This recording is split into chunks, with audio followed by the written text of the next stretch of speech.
Hey everyone, today I decided to do something a little bit different. I have created 24 cards using a full paper pad, and there are some leftovers. I have not used every single piece, but I decided to make the cards without considering the patterns. I know that sounds strange, but I pulled apart the pattern paper pack, and it is the Honeybee Stamps paper pack, and it is called Hot Tropics. And so I've pulled all of the sheets out and I've got them in groups of 3, and I am creating a panel for the back. So chopping it at 4 inches, and then I'm chopping it again at 5 1/4, which creates that little spare strip. And then with the leftover 2 inches, I'm cutting off 3 1/2 and putting the 2 1/2 to the side. Now, I am literally not looking at the pattern papers. I'm doing these in groups of 3, and I am keeping the pieces of paper in order. So I am piling them up very specifically there in the top part of the screen. And I have got all of the pattern papers in order, and then the second set, because there's 2 of each design, I flipped it, which means every single design was facing upwards, and I have a backing panel and a 3 1/2 by 2 inch of each of the pattern papers. I'm now running through and prepping my card bases. I trimmed this down considerably, but I ran through and used my scoreboard, and now I'm folding them in half and then securing the little seam just there with my fingers, running through and doing the second half.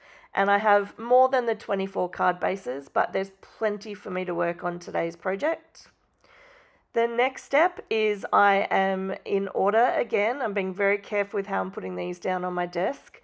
I am running through with my ATG, and I do somewhere between sort of 8 and 10 in one go. And I'm laying them out on my desk, and I will then add them to the A2 card base. This is a 4 1/4 by 5 1/2 inch, which is a standard white card base. And then I'm putting them off to the left-hand side of my desk very specifically.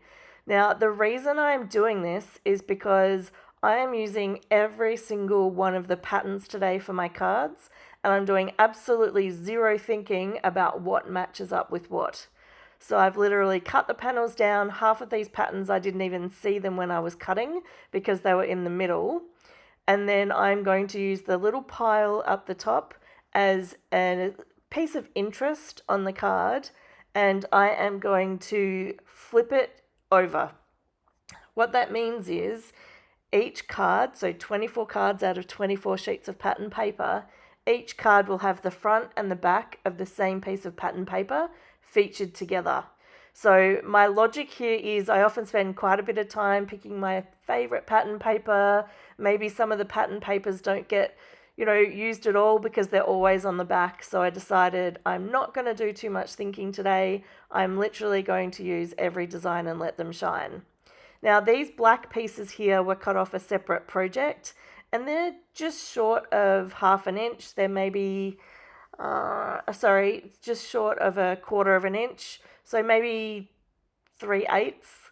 And so I am cutting them down to 3 1/2 inches, and I'm going to add the coloured pieces here with a piece of black down the side. Now, the way I've chosen to do this is I've cut some white backing panels to the correct width, and then I'm going to do these in stages. I'm just going to show you a few of them, not all of them, but I did make sure that I knew exactly which pattern paper was the back of which panel, so that after I had chopped these down, I made sure that the front and the back were matched correctly on the cards. Now, this was a bit of a risk for me. I'm really pretty fussy trying to put colours together, but I thought it would be fun to try out something a little bit different.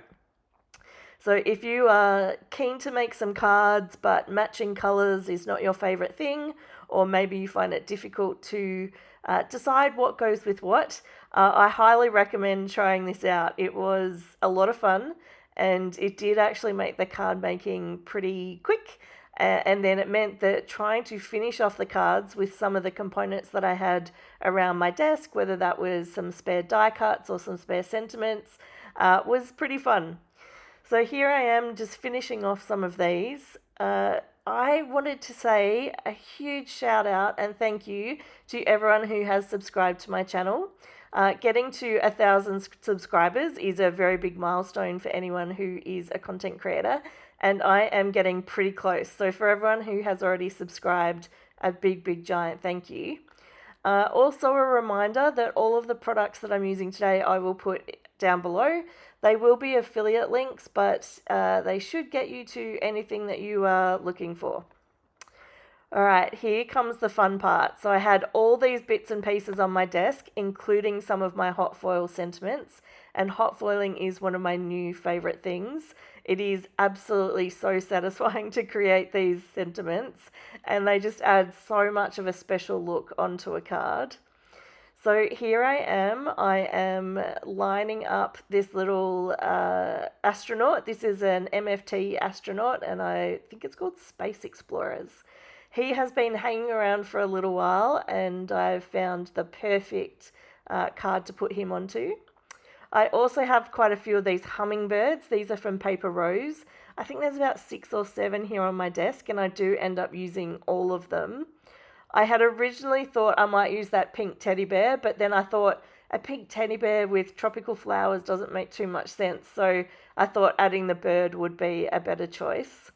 Now this little teddy bear is super cute and he matches the teal colour absolutely perfectly, so he is all done. You'll see here on my desk there's quite a few like mixes of things you might recognize if you've watched other videos of mine.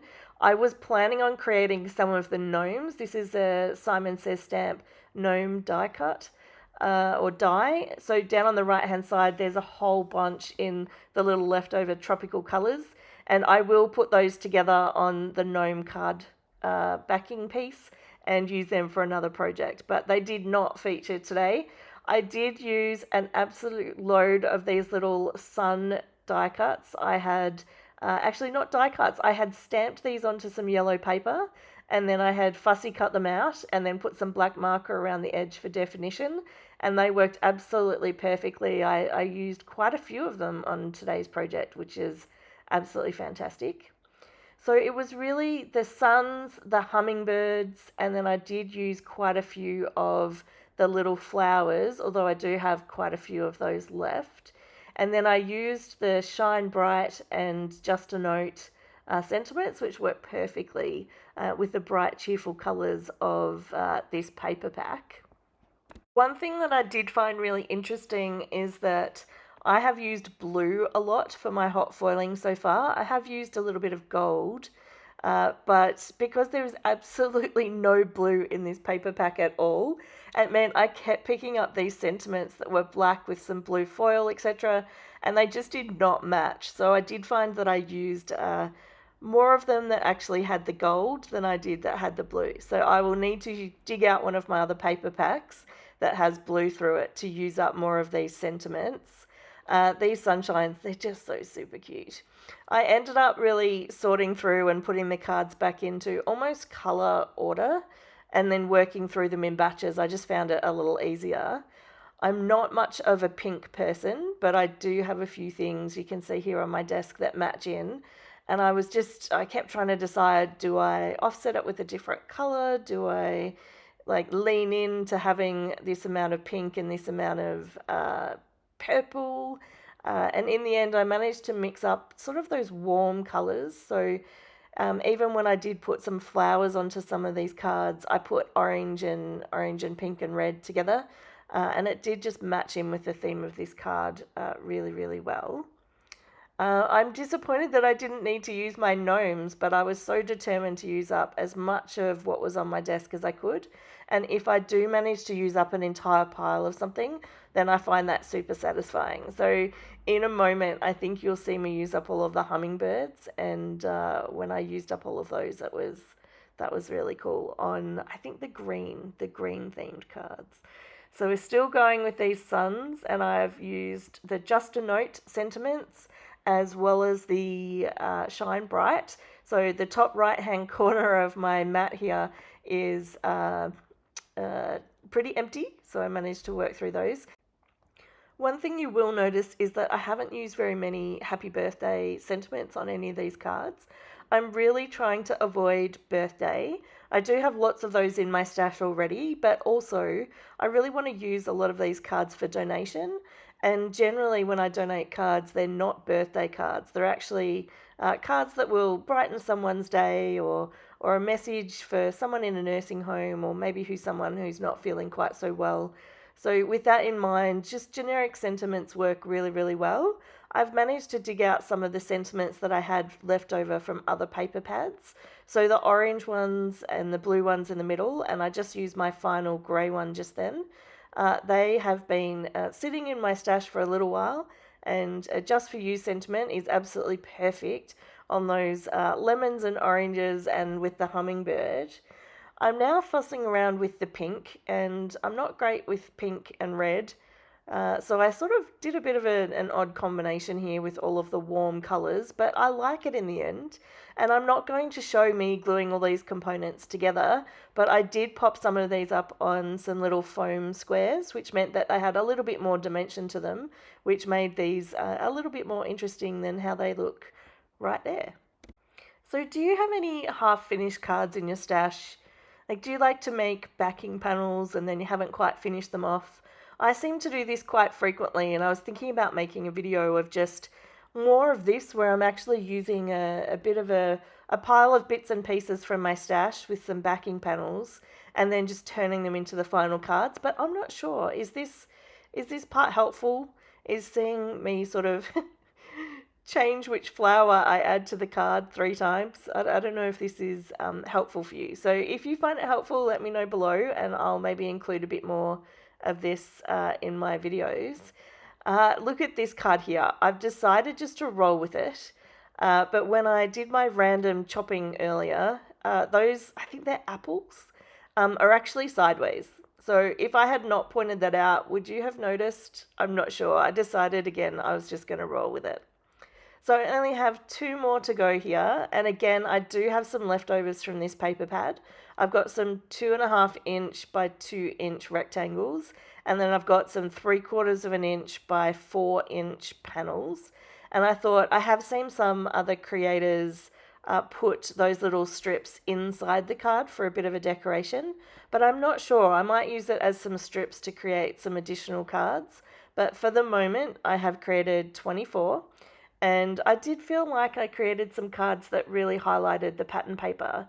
I often create cards where I stretch the pattern paper as far as I can, but with this one, each piece of paper made one card with a little bit of leftovers. This is the final one. So these are the final cards. They turned out absolutely beautifully, and I love these warm colours.